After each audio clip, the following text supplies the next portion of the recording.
Greetings, fellow scribes! Welcome back to the archive. This week, I continue my Star Wars videos by talking about the short-lived Wizards of the Coast produced Star Wars The Trading Card Game. This was released in April 2002, and the last of its 10 sets was released in March 2005, before Wizards of the Coast put it on indefinite hold. In other words, they canceled it without canceling it. I'm going to talk a little bit about how I actually came by mine, and then I'll talk a brief bit about the gameplay and rules. This will probably be a shorter video than many of mine, but sit back, relax, and enjoy as I talk about the Star Wars Trading Card Game. A moderately long time ago, 17 years as of the recording of this video, in a theme park not terribly far away, down in Orlando, a 7-hour drive from where I live, there used to be these things called Star Wars weekends. And what they were was Walt Disney World would have these weekends where they would just be promoting Star Wars stuff. Because this was well before Disney had bought Lucas, but they had had this long partnership with LucasArts and Lucasfilm. You know, see the Indiana Jones Epic Stunt Spectacular and Star Tours and stuff like that. And they would occasionally do these as just a sort of promotion and also as just a general way to bring in people into what was then still called Disney MGM Studios theme park. It's now called Disney Hollywood Studios. But, yeah. And I actually ended up being fortunate enough to go to one of these. It was sort of we didn't know that they were doing these when we went down there. And it just so happened we ended up there during one of these Star Wars weekends. And they were literally having giveaways of the trading card game. I think I might have been there when the trading card game was first being released. And they were just giving these away. Giving the starter sets. And yeah, these weren't special sets for the location. They were just a lot of them, and they were giving them to anyone who came in. And so I got a couple sets, or should I say, it was everyone in my family got a set, and I have a couple unopened sets kept away. But that was how I got my set of the Star Wars trading card game. But what's the game like? Should cross promotions like this have been done? Who knows? Who cares? It was cool. But what's the game like? That's what people really want to know. And, well, it was actually a fairly simple and straightforward game. Something I kind of miss, because so many collectible card games and trading card games have just gotten so convoluted in their mechanics. It's funny because this was produced by Wizards of the Coast, the same people who brought us the fancy and convoluted Magic the Gathering. In fact, this was even designed by Richard Garfield, the same person who designed Magic the Gathering.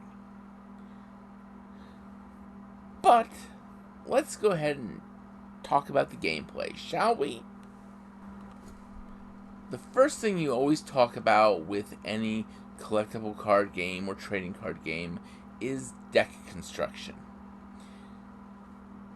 Now, this game had a little bit of an interesting quirk in that you had to pick whether you were playing light side or dark side. And the game actually hinged on there being a light side player and a dark side player for purposes of game balance. Now, how you started your deck once you picked your side was, first off, your deck had to have at least 60 cards. From there, no card could have more than 4 copies. Now, there are 3 types of units in the game: space units, ground units, and character units.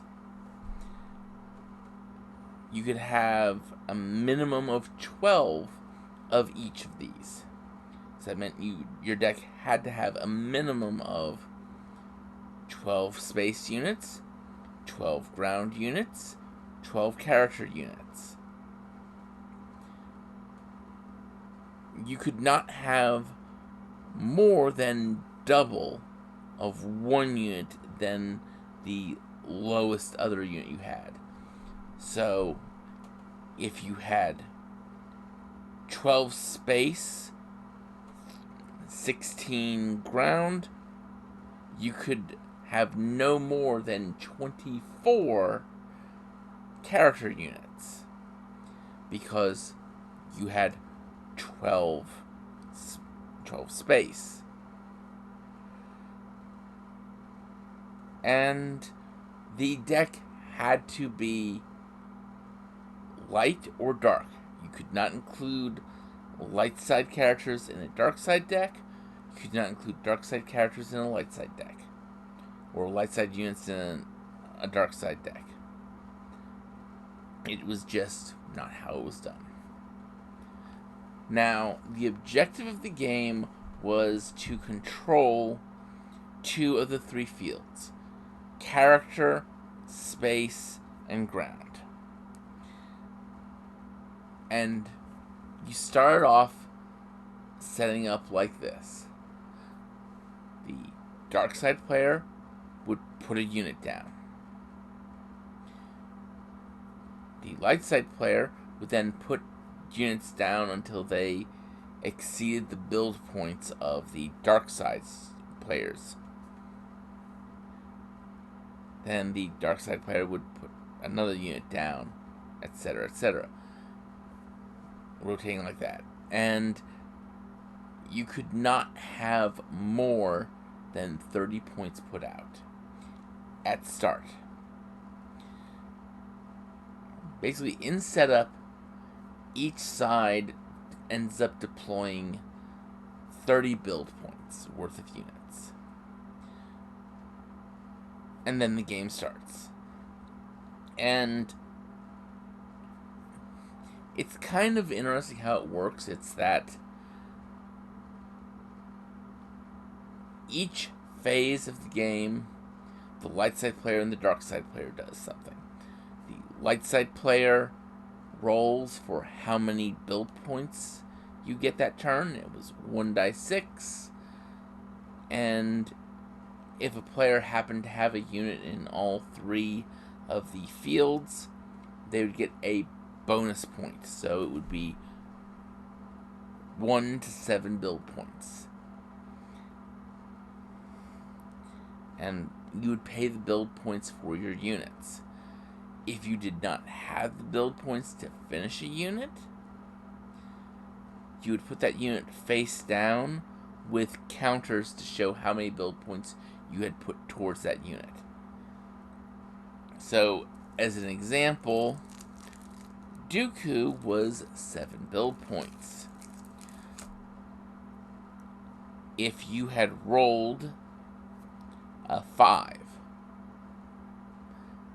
you could put all 5 build points into Dooku.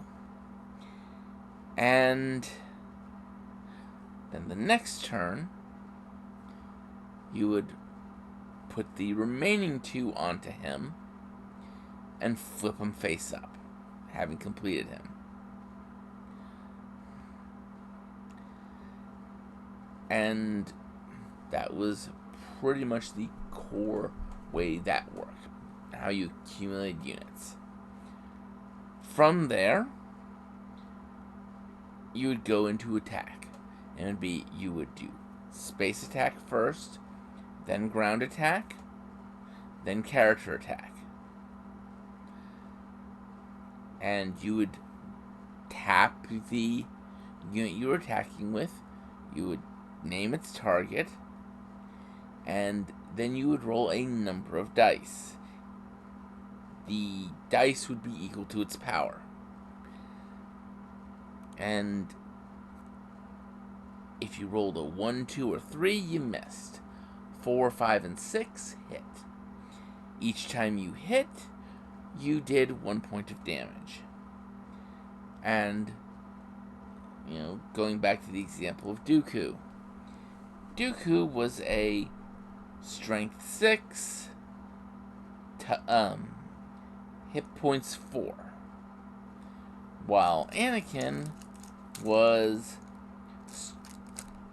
strength 4, hit points 3. And what you would end up doing to determine who went first in a field, you went by their speed. So, going back to our example of Dooku versus Anakin, Dooku had a speed of 50. Anakin had a speed of 50. Gee, how do you handle this? How do you know who goes first? Well, remember back when I said that the light and dark was important for game balance? This is where that comes in. Dark side wins ties.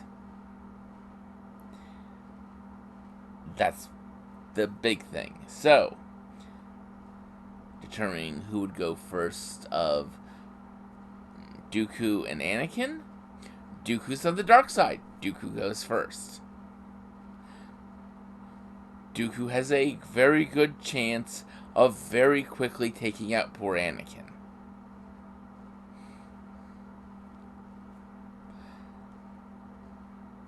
In theory, however, Anakin had an ability where he could pay 1 force to evade, which means reduce his damage by 1.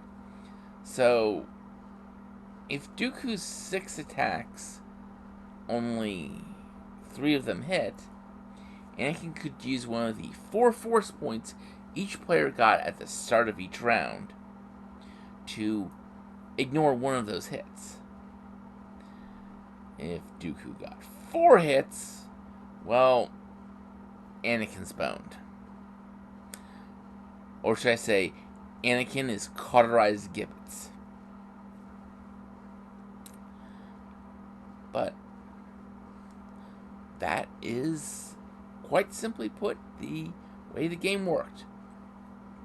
If you eliminate all the enemies, your opposition in a zone, when you reach the end of the phase, end of the turn, if you had just your units in 2 of the 3 zones, you won.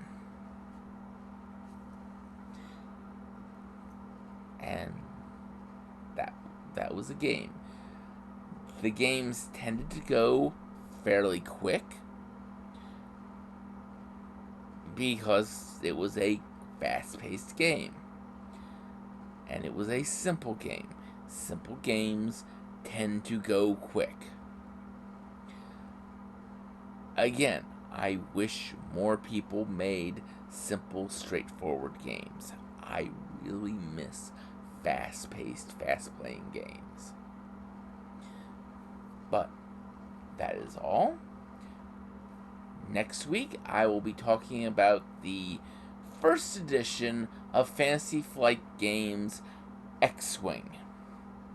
So until then, I'd like you all to remember to have fun and keep gaming.